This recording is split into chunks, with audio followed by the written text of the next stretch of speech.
Hello friends, आपका अपना channel YouTube play with ऋषि में स्वागत है। फ्रेंड्स, आज आप लोग को मैं टॉप 300 पॉलिटी एमसीक्यू का नेक्स्ट पार्ट लेकर आया हूं। दोस्तों, बीच में 5 दिन से अपलोड नहीं कर पाया, कुछ पर्सनल रीज़न की वजह से दोस्तों, लेकिन मैं उसको आगे बढ़ाते हुए आज फिर से आपका नेक्स्ट पार्ट लेकर आया हूं।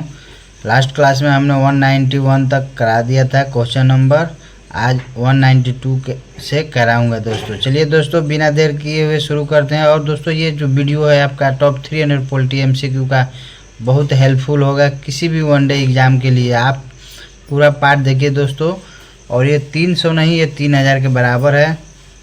चलिए दोस्तों, तो बिना देर किए शुरू करते हैं। शुरू करने से पहले आप लोग से रिक्वेस्ट होगा, प्लीज़ चैनल पर नए हैं चैनल को लाइक कीजिए, सब्सक्राइब कीजिए और ज़्यादा से ज़्यादा शेयर कीजिए।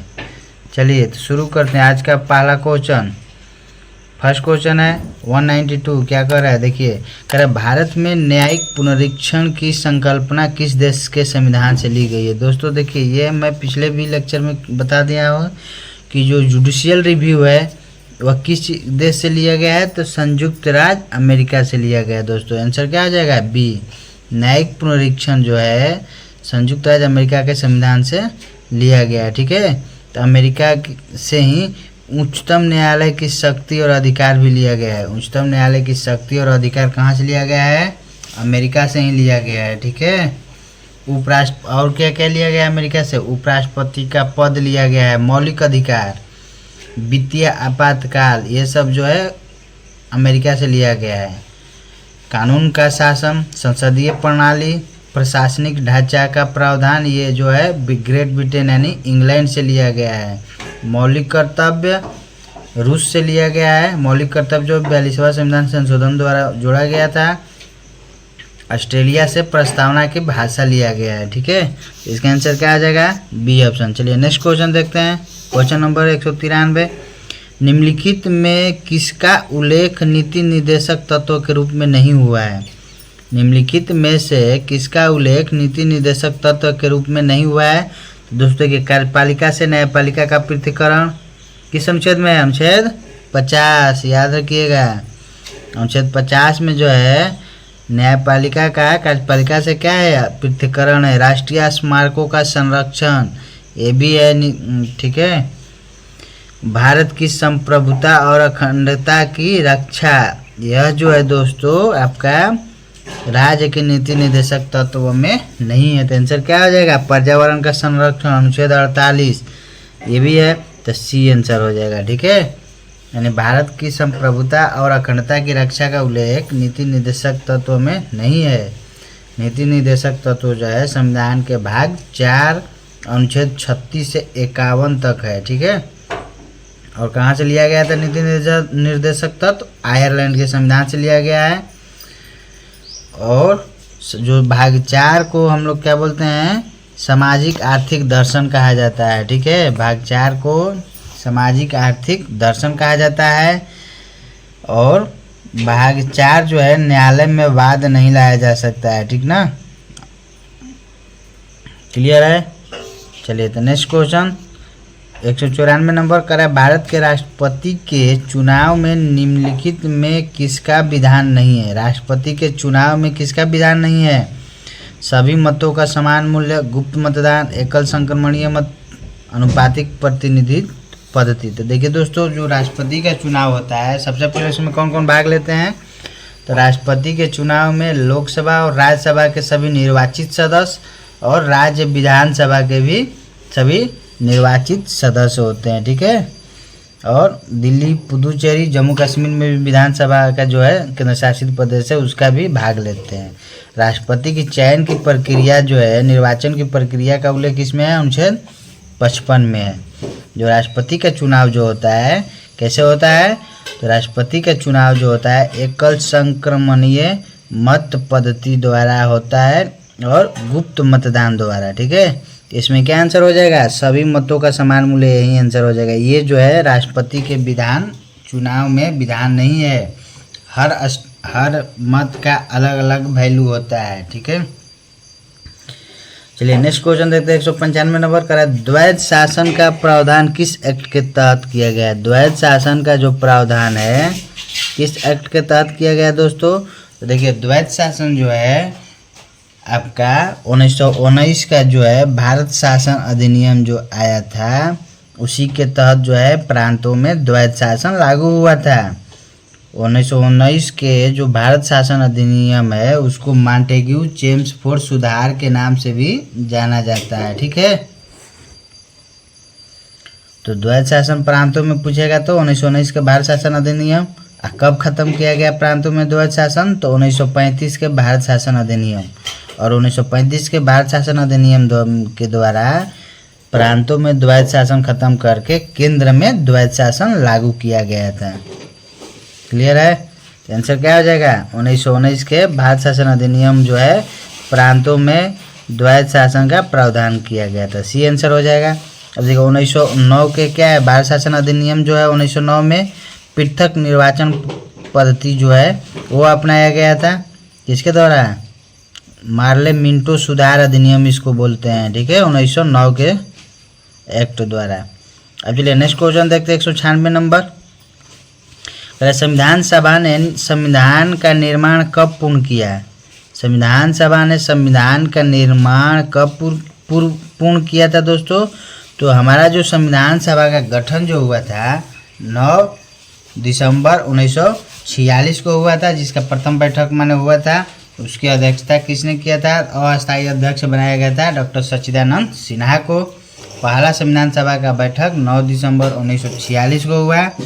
उसके बाद 13 दिसंबर 1946 को अगला बैठक हुआ जिसमें राजेंद्र प्रसाद को अस्थायी अध्यक्ष चुना गया। ठीक है, और संविधान सभा का अंतिम बैठक जो है 24 जनवरी 1950 ईस्वी को हुआ था। ठीक है, संविधान सभा का अंतिम बैठक 24 जनवरी 1950 को हुआ था और संविधान पूर्ण रूप से लागू हुआ था 26 जनवरी 1950। समझ में आया? संविधान सभा का मांग जो है सर्वप्रथम एम.एन. राय ने 1934 में रखा था। ठीक है, एक प्रस्ताव पेश किया था। तो इसमें क्या हो जाएगा? संविधान सभा का अंतिम बैठक कब हुआ था? सॉरी, निर्माण पूछ रहा है कब पूरा हुआ? तो निर्माण जो है 26 नवंबर 1949 को पूरा हुआ था। ठीक है, तो आंसर क्या हो जाएगा? डी आंसर हो जाएगा।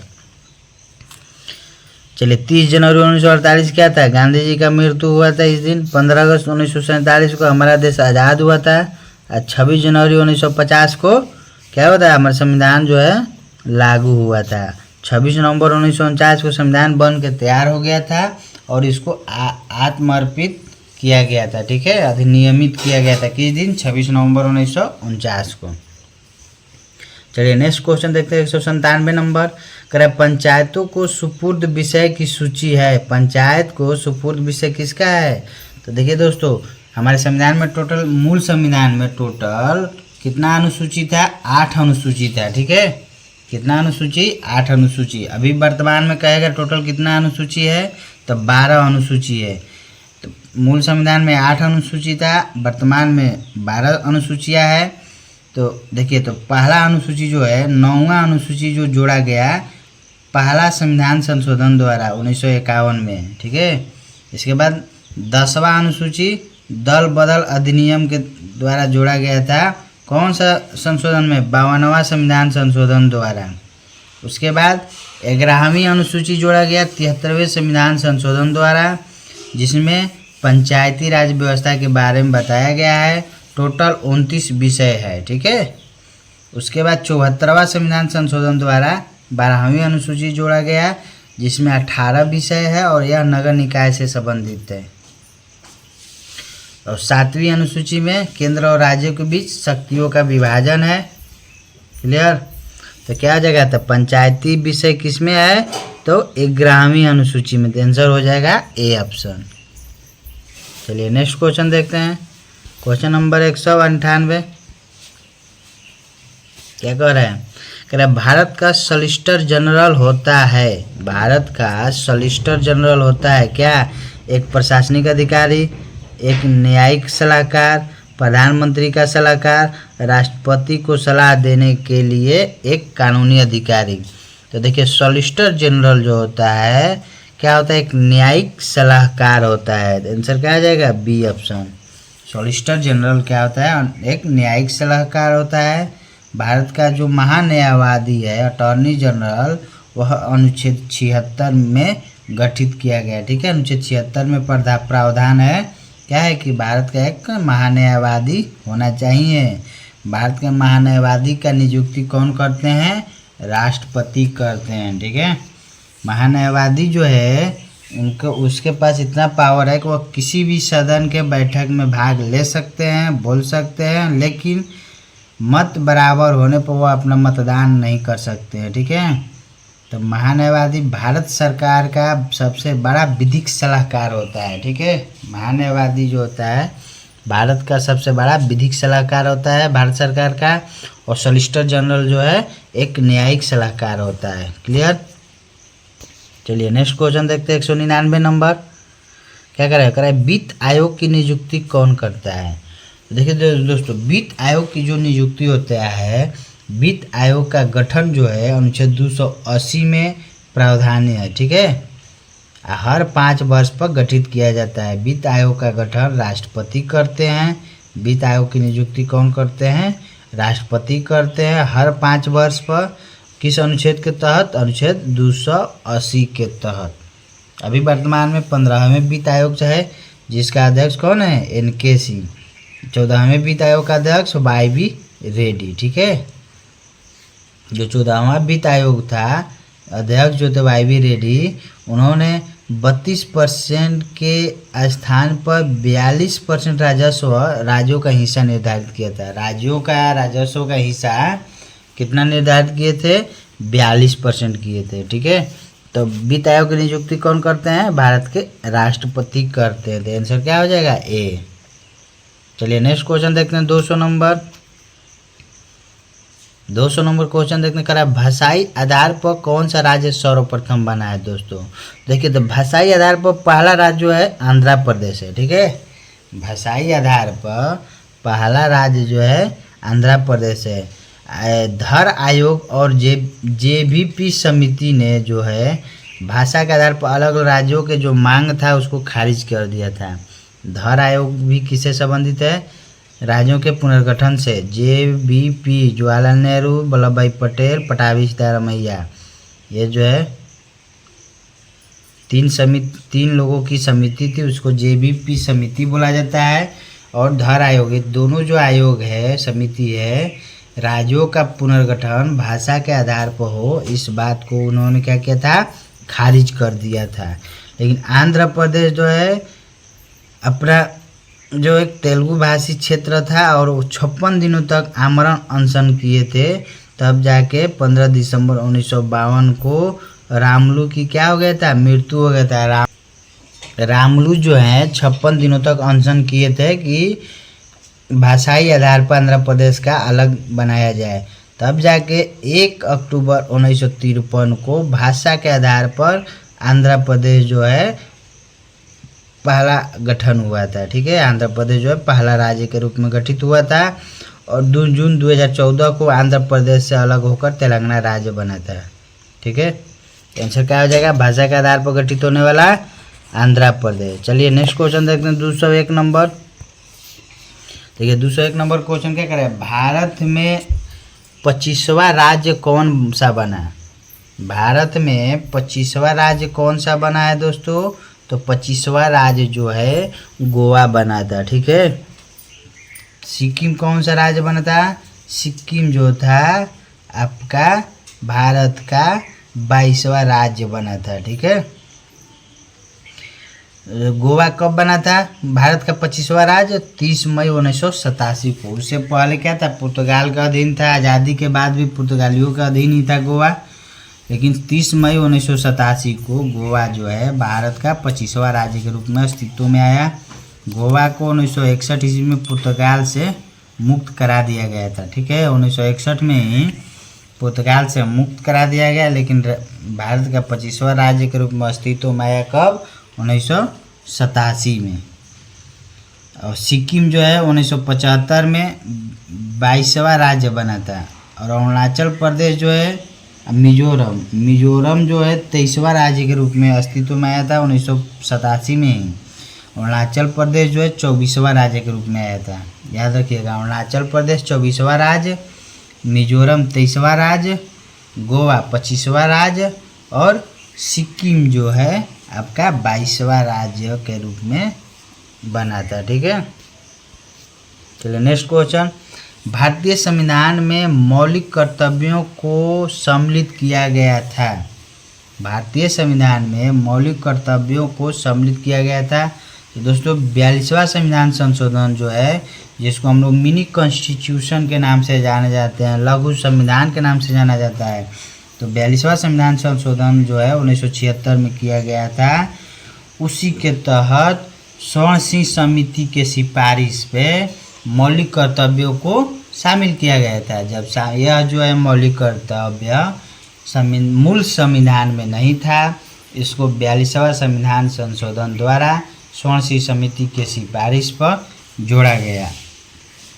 यह जो है आपका सोवियत संघ यानी रूस से लिया गया है और जिसमें जोड़ा गया उसमें 10 मौलिक कर्तव्य जोड़ा गया था। लेकिन वर्तमान में टोटल कितने मौलिक कर्तव्य है? 11 मौलिक कर्तव्य हैं।